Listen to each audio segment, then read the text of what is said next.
Hello my dear friends. तो आज हम फिर से आ चुके हैं हमारे इलेक्ट्रिक डाइपोल की तरफ। तो इलेक्ट्रिक डाइपोल में लास्ट सेशन में अपन ने इलेक्ट्रिक डाइपोल, डाइपोल मोमेंट और डाइपोल की वजह से जो इलेक्ट्रिक फील्ड जनरेट हो रही है उन्हें एक्सियल पॉइंट हम निकाल चुके थे। आज उसी में आगे बढ़ते हुए हम इलेक्ट्रिक फील्ड निकालेंगे डाइपोल की वजह से ऑन इक्वेटोरियल पॉइंट। तो मान लिया हमने कोई एक पॉइंट, ये हमारा डाइपोल है, इसकी जो डिस्टेंस दे रखी है दोनों चार्ज के बीच की वो 2 है हमारी, और एक आर डिस्टेंस पे हमने एक पॉइंट यहां पर पी ले लिया। ठीक है, ये अपना एक पॉजिटिव चार्ज है। आप जानते हैं कि इलेक्ट्रिक फील्ड पॉजिटिव चार्ज की वजह से ओरिजिनेट होती हुई तो इलेक्ट्रिक फील्ड लाइंस दूर जाती हुई आपको नजर ना आएगी यहां पर पॉजिटिव चार्ज की वजह से। ये हमारा नेगेटिव चार्ज है तो इसकी वजह से इलेक्ट्रिक फील्ड लाइंस टर्मिनेट होती हुई चार्ज के अंदर, तो इसकी इलेक्ट्रिक फील्ड की डायरेक्शन क्या ये होगी हमारी। यहां पर हम इसको एंगल थीटा मान रहे हैं, इस एंगल को थीटा मान रहे हैं, और ये डिस्टेंस हमारी इसके सेंटर से हो गई ए। राइट प्यारे बच्चों। तो अगर ये थीटा है तो अगर मैं यहां से ऐसा देखता हूं तो क्या ये ज्योमेट्रिकल ये एंगल भी थीटा हो जाएगा, ये एंगल भी हमारा थीटा हो जाएगा। अब इस पॉजिटिव चार्ज की वजह से जो इलेक्ट्रिक फील्ड जनरेट हुआ है इसके मैं कंपोनेंट लेता हूं यहां पर। तो इस पॉजिटिव चार्ज की वजह से जो हमारे पास बेस कंपोनेंट आएगा cos थीटा, परपेंडिकुलर हमें मिलेगा ई पॉजिटिव साइन थीटा। अब नेगेटिव चार्ज की वजह से भी निकाल लेते हैं, तो ये बेस हो जाएगा हमारा। तो फिर से हमें नेगेटिव चार्ज की वजह से यहां पर सॉरी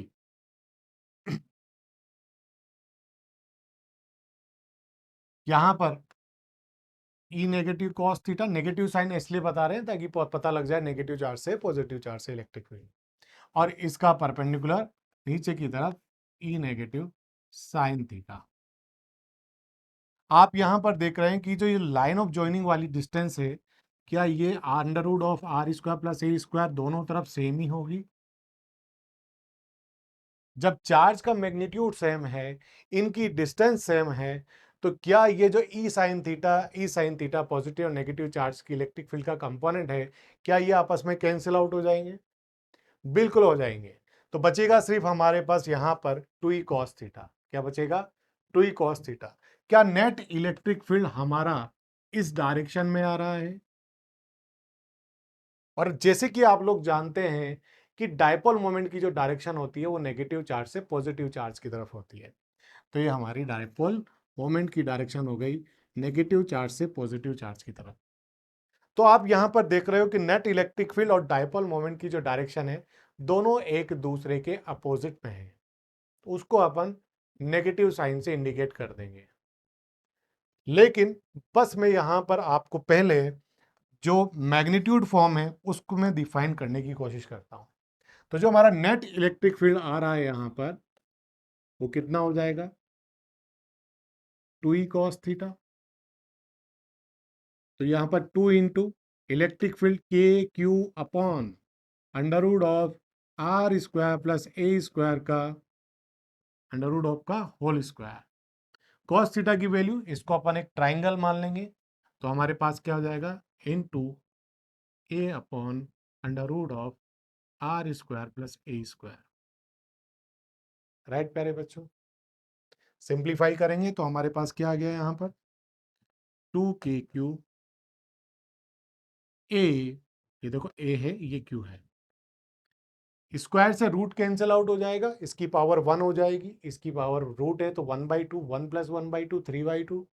तो अपने पास क्या आ गया R square plus a square की पावर 3/2। अब यहां पर ये हमारे पास एक फाइनल रिजल्ट की फॉर्म में, सेमीफाइनल रिजल्ट की फॉर्म में आप बोल सकते हैं। ठीक है, अब यहां पर अपन दो चीजें लगाएंगे। पहली, जिसके बारे में अपन शुरू से बात करते हुए आए हैं कि कैसे इलेक्ट्रिक फील्ड को डायपोल से डिफाइन करें। ठीक है, तो क्या आपका इसके लिए डायपोल जो बनकर आ रहा है यहां पर, पहली चीज, क्या आपका यहां पर जो डायपोल है चार्ज इनटू इन दोनों के बीच की डिस्टेंस है। दूसरा, दो इन डायपोल के अंदर दोनों चार्ज ही क्या उनकी डिस्टेंस जो है बहुत ही कम है as compared to this R. ये सेकंड कंडीशन होगी हमारी, R is very very greater than A. ठीक है प्यारे बच्चों, तो नेक्स्ट स्लाइड में हम ये कंडीशन लगाते हैं। हमारे पास नेट इलेक्ट्रिक फील्ड का फॉर्मूला क्या आया, 2 KQA upon R square plus a square का होल 3/2। हमने कहा कि जो हमारा डायपोल मोमेंट है वो हमारा Q/2 है, और जो डिस्टेंस है वो वेरी वेरी लेस देन ए है। आपको 2 नजर आ रहा है, QA नजर आ रहा है। चाहो तो आप और भी ज्यादा समझने के लिए ऐसे लिख देता हूं आपके लिए, K/Q/2A, ये आपका डायपोल बन गया। अब ये जो आर है हमारा वेरी वेरी ग्रेटर देन ए है, तो हम इसको हटा देते हैं यहाँ से, क्योंकि एडिशन सब्ट्रैक्शन में अपन जो मिनिमम वैल्यू होती है उसको हटा सकते हैं, मल्टीप्लाई डिवाइड में नहीं। तो यहाँ पर ये हो जाएगा आपका आर स्क्वायर की पावर 3/2, स्क्वायर से 1/2 कट जाएगा, और ये Q/2A P बन जाएगा हमारा, तो KP अपॉन RQ। तो नेट इलेक्ट्रिक फील्ड क्या आ गया हमारे पास सर, नेट इलेक्ट्रिक फील्ड आ गया हमारे पास KP अपॉन RQ। और अगर मैं वेक्टर फॉर्म में इसको डिफाइन करूंगा डायरेक्शन वाइज, तो आपको पता था कि सर इलेक्ट्रिक फील्ड और डायपोल मोमेंट की डायरेक्शन एक दूसरे के अपोजिट आई है, इसलिए हमने यहां पर नेगेटिव साइन लगा दिया, इसलिए हमने यहां पर नेगेटिव साइन लगा दिया। तो ये हमारा हो गया electric field due to a dipole at a equatorial point. ठीक है, बड़ा ही आसान था। अब नेक्स्ट पॉइंट पर हम आते हैं, जनरल पॉइंट पर अपन इलेक्ट्रिक फील्ड निकालेंगे, लेकिन उसको समझने से पहले एक दो बात कर लेते हैं अपन, ताकि वो समझने में आसानी हो। जैसा कि मैंने आपको बताया था कि जो डायपोल होता है उसका नेगेटिव चार्ज और ये पॉजिटिव चार्ज, और डायपोल मोमेंट की डायरेक्शन होती है नेगेटिव चार्ज से पॉजिटिव चार्ज की तरफ। ये एरो हेड पॉजिटिव चार्ज की तरफ होता था, और ये टेल इसकी नेगेटिव चार्ज की तरफ होती थी, ये आपको अच्छे से पता है। तो अगर आपको चार्ज दे रखा है तो आप आसानी से डायपोल मोमेंट की डायरेक्शन बता सकते हो। तो वाइस वर्सा भी तो हो सकता है ना, कि अगर आपको डायरेक्शन दे रखी है तो आप पॉजिटिव नेगेटिव चार्ज बता सकते हो, बता सकते हैं ना भाई। तो अगर मैं ऐसा ना देकर सिर्फ आपको एरो दे दूं, मैंने इस डायरेक्शन में एरो दे दिया, तो आप क्या बोलोगे, सर इधर पॉजिटिव चार्ज है और इधर नेगेटिव चार्ज है, यही तो बोलोगे ना भाई। अगर मैं आपसे बोलूं कि ऐसे मैंने एरो दे दिया, तो आप बोलोगे सर इधर पॉजिटिव चार्ज है, इधर नेगेटिव चार्ज है डायपोल का। अगर मैंने ऐसे आपको दे दिया डायपोल मोमेंट की डायरेक्शन को, तब बोलोगे सर इधर पॉजिटिव है, इधर नेगेटिव चार्ज है, राइट। ठीक है, अब आपके लिए अगला जो पॉइंट है वो समझना आपके लिए थोड़ा सा आसान हो जाएगा। तो अब हम बात करेंगे electric field due to a dipole on a general point, at a general point. तो हमने एक जनरल पॉइंट यहां पर ले लिया, ये पॉइंट पी आप ऐसे डिनोट कर सकते हो, ये जनरल पॉइंट पी यहां पर है अपना, ठीक है। और ये नेगेटिव पॉजिटिव चार्ज, आपके डायपोल मोमेंट की जो डायरेक्शन होगी क्या ऐसे डिनोट कर सकते हो आप, पी।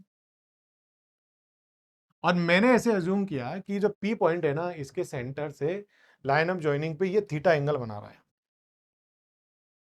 थीटा एंगल बना रहा है। तो जैसे अब तक अपन करते हुए आए मैकेनिक्स के अंदर, हम सिंप्लीफाई करने के लिए चीज़ों को उसके कंपोनेंट ले लेते थे, राइट। तो क्या यहाँ पर भी हम सिंप्लीफाई करने के लिए इस डायपोल के कंपोनेंट ले सकते हैं, लेकर देखते हैं क्या होता है। तो यहाँ पर ये मेरे पास आया पी कॉस थीटा, और इसका परपेंडिकुलर मेरे पास आया पी साइन थीटा।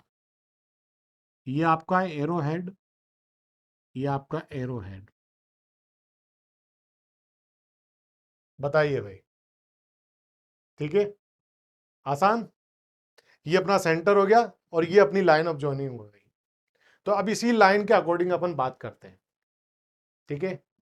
तो मैंने क्या कहा था आपसे, एरो का हेड अपन को बताता था पॉजिटिव चार्ज, और पॉजिटिव चार्ज से जो इलेक्ट्रिक फील्ड निकलती है वो ओरिजिनेट होती हुई दूर जाती हुई।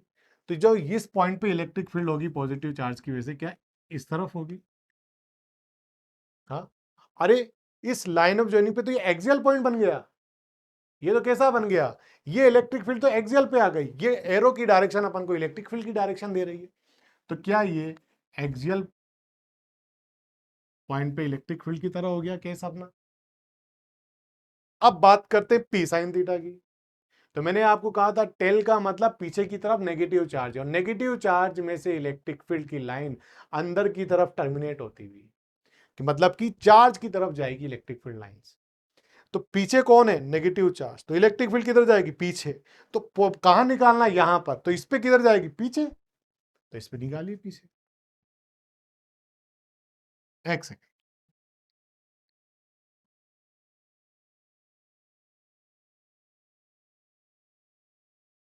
यहां पर आ गई अपनी नेगेटिव चार्ज की वजह से इलेक्ट्रिक फील्ड की डायरेक्शन। लेकिन हम यहां पर इसको ऐसे नहीं लिखेंगे, क्या इससे ये इलेक्ट्रिक फील्ड जो आ रही है, इलेक्ट्रिक फील्ड लाइंस आ रही है, क्या इसके इक्वेटोरियल पे आ रही है, तो ये केस तो वही बन गया इक्वेटोरियल वाला। तो मैं इसको ऐसे लिख सकता हूं,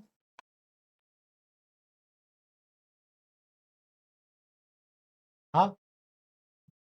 अब लास्ट क्लास में अपन ने एक्सियल का पढ़ा था, अभी जस्ट अपन ने इक्वेटोरियल का पढ़ा है। तो दोनों के फॉर्मूले आपको पता है क्या है। एक्सियल के लिए इलेक्ट्रिक फील्ड अपना कितना है, 2kp अपॉन आर क्यू। लेकिन यहां पर अपना पी क्या है, पी कॉस थीटा है। ये अपना जनरल फॉर्मूला है बेटा, मैं इसके लिए नहीं बोल रहा हूं अभी, ये जनरल फॉर्मूला है। यहां पर आएगा अपना पी कॉस थीटा जब अपन पुट करेंगे इसके लिए, राइट। अब यहां पर इक्वेटोरियल का क्या था, अभी जस्ट अपन ने पढ़ा है, KP upon R Q, right प्यारे बच्चों। अब दोनों के दोनों एक दूसरे के परपेंडिकुलर हैं, तो ये भी ऑब्वियसली हम जब नेट इलेक्ट्रिक फील्ड निकालेंगे तो हमारे लिए क्या आ जाएगा, ई एक्सियल का होल स्क्वायर प्लस इक्वेटोरियल का होल स्क्वायर। क्या हम ऐसा लिख सकते हैं प्यारे बच्चों, बिल्कुल। बस सिंप्लीफाई कर लेते हैं, इसकी वैल्यू पुट कर लेते हैं। अभी जो मैं आपसे बोल रहा था कि यहाँ पर P नहीं, क्योंकि ये कंपोनेंट है इसका, तो ये कंपोनेंट की फॉर्म में ही आपको इसको डिनोट करना पड़ेगा, ठीक है। तो हमारे पास एक्सियल के लिए क्या आ जाएगा प्यारे बच्चों, देखिए भाई, 2kp cos theta upon R Q का whole square plus KP cos theta का, सॉरी ये क्या है यहाँ पर, पी साइन थीटा, तो P sine theta, K P sine theta और आर क्यू का होल स्क्वायर। तो ये हमारा नेट इलेक्ट्रिक फील्ड होगा। वो कहीं होगा तो मैं यहां पर बता भी देता हूं आपको, मान लीजिए कहीं यहां पर होगा जो हमारा अल्फा एंगल बना रहा है एक्सियल से, अल्फा एग्जाम एंगल बना रहा है, ठीक है। चलिए इसको सॉल्व कर लेते हैं, मैं दोबारा से इसको राइट डाउन कर देता हूं यहां पर। तो ये हमारे पास क्या आ गया, E net will be equal to the 2kp cos theta upon R Q का whole square plus KP sine theta upon R Q का होल स्क्वायर। आप यहां पर देख रहे हो केपी अपॉन आर क्यू अपना कॉमन आ रहा है, तो उसको रूट से बाहर निकाल लें क्योंकि ऑलरेडी स्क्वायर में, तो बाहर निकलते ही इजीली आ जाएगा। तो केपी अपॉन आर क्यू तो अपना एज इट इज बाहर आ गया। अंदर क्या बचा सिर्फ अपना ये 2 का स्क्वायर और कोस का स्क्वायर, 4 कोस स्क्वायर थीटा यहां पर हो गया आपके पास, और ये प्लस का साइन थीटा, तो साइन थीटा का स्क्वायर साइन स्क्वायर थीटा। अब देखिए यहां पर मैं छोटा सा मैथमेटिक्स लगा रहा हूं जो कि 8th class 9th class level की है। क्या ये 4 को मैं ऐसा लिख सकता हूँ 3+1, है ना, ऐसा लिख सकते हैं ना। तो ये मैं क्या लिख दिया मैंने यहाँ पर, K P upon R Q under root of 3 cos square theta plus का कोस स्क्वायर थीटा प्लस का साइन स्क्वायर थीटा, ठीक है। तो cos square theta plus sine square theta हमारे पास क्या होता है, 1, ठीक है भाई। तो ये अपने पास क्या हो गया, के पी अपॉन आर क्यू, और ये 1 तो ये क्या आ गया अपने पास 3 cos स्क्वायर थीटा प्लस 1। तो यही तो हमारे पास क्या आ गया नेट इलेक्ट्रिक फील्ड। यही तो क्या है हमारा नेट इलेक्ट्रिक फील्ड। ठीक है। अब नेट इलेक्ट्रिक फील्ड आ गया तो उस नेट इलेक्ट्रिक फील्ड की पोजीशन भी अपन को पता होना जरूरी है। ठीक है। तो यहां पर क्या था अपना एक्सियल, यहां तो क्या था अपना इक्वेटोरियल, और यहां कहीं अपना नेट आया था जो कि एंगल अल्फा बना रहा था।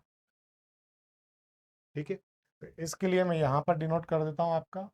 तो tan alpha will be equal to E equatorial upon E axial. इसकी वैल्यू क्या आ जाएगी इक्वेटोरियल की K P sine theta upon R Q, और एक्सियल की आ जाएगी 2 kp cos theta upon R Q. K P upon R Q अपना कैंसिल आउट हो जाएगा, बचा क्या सिर्फ हमारे पास tan alpha will be equal to sine theta upon 2 cos theta. तो यहां से हमारे पास आ गया tan alpha will be equal to the tan theta by 2। ये नेट इलेक्ट्रिक फील्ड की डायरेक्शन आ गई अपने पास। ठीक है। तो ये नेट इलेक्ट्रिक फील्ड का मैग्नीट्यूड हो गया, ये अपन ने डायरेक्शन यहाँ पर डिफाइन कर दी। ठीक है। तो हमने अभी तक निपटा दिया हमारा dipole, dipole moment, electric field on axial point, electric field on equatorial point, electric field on a general point. इसके बाद हम डिस्कस करेंगे पोटेंशियल की। Thank you.